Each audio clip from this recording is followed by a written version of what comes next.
Totoo po bang pinarusahan ng Diyos ang bansang Brazil dahil sa ginawa nila at ano yung mga bagay na matututunan natin pagkatapos ng nangyaring ito? 2 weeks ago, hindi nagustuhan ng mga tao ang nilabas na video na ginawang parada ng bansang Brazil na kung saan ipinarada nga doon yung mga demonyo. Hindi ito simple lang, kundi napakaraming tao ang nanonood at maraming tao ang makakakita nito, na kung saan ipinakita doon mga kalapastanganan na sinasabi ng mga taong ginawa ng Brazil. Sinasabi ng mga taong kalapastanganan dito ay yung paglapastangan sa pangalan ng Diyos dahil sa ginagawa at sa parade na ito.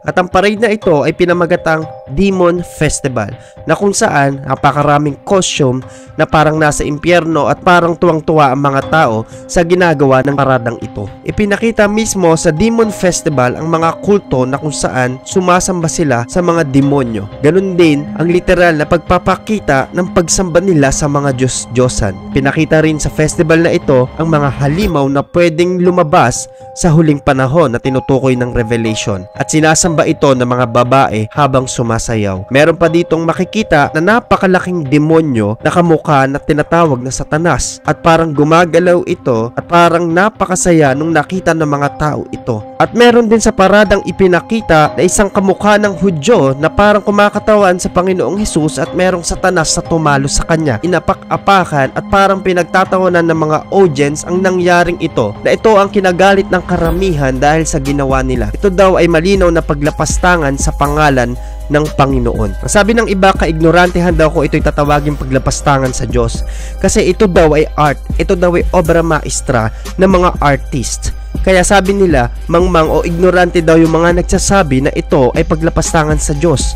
Pero makikita natin dito na ito ay malinaw na paglapastangan sa pangalan ng Diyos. Ito man ay ginawa nilang art at pinagbuhusan man nila ng panahon paggawa dito, nag-aksaya man sila ng mga pera dito, ito ay paglapastangan pa rin sa pangalan ng Diyos. Sapagkat pinapakita dito, hindi lang mismo yung art, pinapakita dito na wala na talagang pakialamang tao at gagawin niya kung ano ang gusto niya. Gagawin niya ang mga bagay na magustuhan niya, kahit pa makasakit siya, kahit pa ang Diyos ang masaktan niya, gagawin niya ito. Kasi makikita natin, ang bansang Brazil, napakarami pong Kristiyano dyan na tinatawag. Hindi lang po mga born again, kahit yung mga Katoliko. Pero ginawa pa rin nila ang pagpaparada na ito sa mga demonyo. Kaya pagkatapos ng Demon Festival sa Brazil, sa week din na yon, nagkaroon ng matinding bagyo, nagkaroon ng matinding ulan, at nagkaroon ng matinding baha, na maraming napinsala, marami ring namatay na tao, marami ring na landslide sa mga matataas na lugar. At sinasabi nila, ito na yung judgment ng Diyos sa ginawa ng bansang Brazil.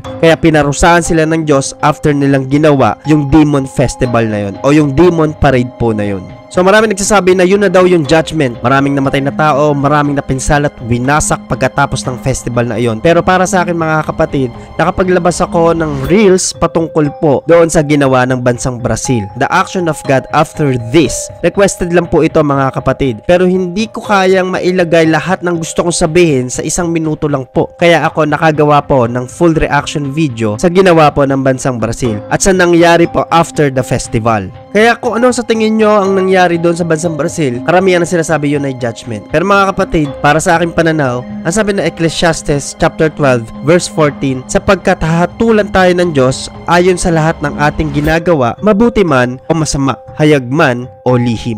Ipagsusulit natin lahat sa Panginoon ang ginagawa natin, mabutit masama. Lahat po ng gagawin natin sa ilalim ng araw, ang sabi ng mga ngaral, ipagsusulit natin sa Panginoon. Kaya yun nangyari po sa bansang Brazil after that festival, yung judgment na sinasabi ng mga tao nangyari na po doon sa bansang Brazil, hindi po natin maitutukoy na yun na po mismo yun. Meron po talagang specific consequences doon sa mga ginagawa natin. Pero doon sa paglapastangan sa pangalan ng Diyos, meron pong karampatang kaparusahan po dyan. At hindi pa po natin masasabi na yun na po yung judgment ng Panginoon sa bansang Brazil. Normal lang na tumatama sa bawat bansa ang mga natural disaster tulad ng lindol, matinding baha, tagtuyot, kakulangan sa mga pagkain. Hindi natin masasabi na yon ay judgment na ng Panginoon sa bansang Brazil after ng ginawa nilang festival. Pero wag nating isang tabi, pagkatapos lait-laitin ng Panginoon, pagkatapos lait-laitin at lapastanganin ng pangalan ng Diyos, ay walang gagawin hakbang ang Panginoon. Tatandaan natin ng Diyos ay makatwiran. Siya po ay matuwid na hukom. Kaya naman sa bawat lalapastangan ay may karapatan rin pong parusa. Ang sabi ng Mark chapter 3 verse 28 hanggang 29, Sinasabi ko sa inyo ang totoo. Lahat ng kasalanan at anumang paglapastangan sa Diyos ay maaaring mapatawad. Ngunit ang sino mang lumapastangan sa banal na espiritu ay hindi talaga mapapatawad.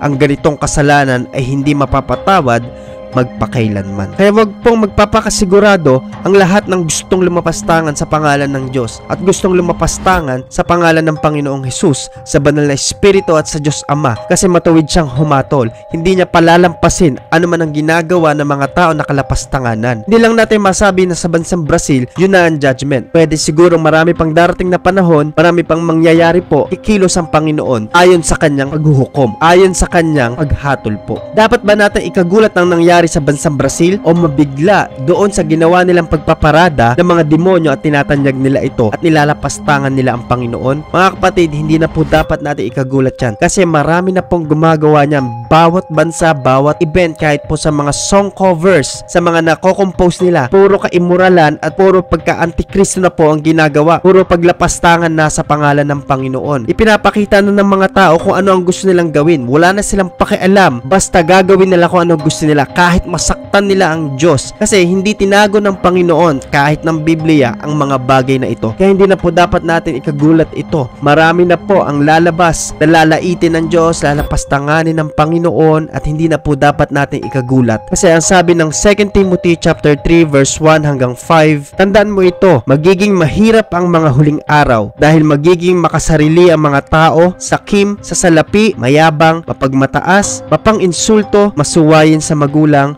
walang utang na loob at hindi makadiyos. Ayaw nilang makipagkasundo sa kaaway nila, malupit, walang awa, mapanira sa kapwa, walang pagpipigil sa sarili at galit sa anumang mabuti. Hindi lang iyan, mga taksil sila, mapupusok, mapagmataas, mahilig sa kalayawan sa halip na maibigin sa Diyos. Ipinapakita nilang makadiyos sila pero hindi naman nakikita ang kapangyarihan nito sa buhay nila. Iwasan mo ang mga taong ganito. Lalo na po mga kapatid sa panahon ng mga antikristo. Sila po ay hayagan ng magpapakilala na sila po ay hindi kumikilala sa Panginoon. Papapilitin ng mga tao na sasambahin sila. Kaya po mga kapatid, yung nangyari sa Brazil na ito, hindi pa po ito grabe. Dapat ba natin ikagalit ang lahat ng involved po sa paradang ito o sa lahat ng gumagawa ng kalapastanganan sa pangalan ng Diyos? Mga kapatid, normal lang po na mag-react po tayo doon sa ginawa nila sapagkat hindi natin nagugustuhan dahil Diyos na po ang pag-uusapan dito at paglapastangan na sa pangalan ng Panginoon. Pero hindi ibig sabihin mga kapatid na isasarado natin yung pintuan na hindi na sila makakilala sa Panginoon. Meron pa rin po tayong duty. Pwede pong mag-react tayo, na nagalit tayo, na insulto tayo dahil Diyos po yun eh. Katulad ni David, ayaw niya na nilalapastangan ang pangalan ng Diyos. Normal po sa atin na mag-react. Pero hindi ibig sabihin mapupuot na po tayo sa bansang iyon. At sa mga taong gumagawa po ng kalapastanganan, ipanalangin po natin mga kapatid na makakilala at makapagsisi ang mga taong gumagawa po ng mga bagay na ito. Huwag rin po tayong titigil na mangaral ng salita ng Diyos at pahayag ang kaligtasan nagmumula sa Panginoong Hesus, sapagkat ito po ang kaligtasan ng ating kaluluwa. Hindi po tayo titigil mga kapatid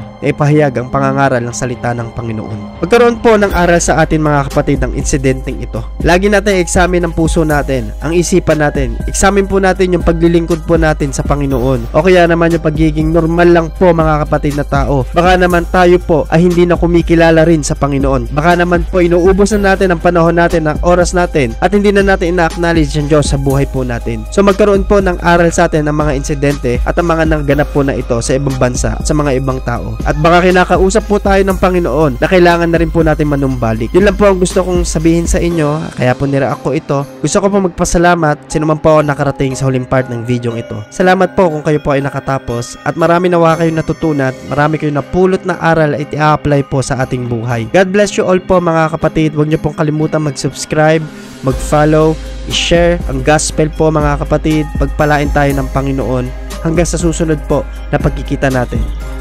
God bless you.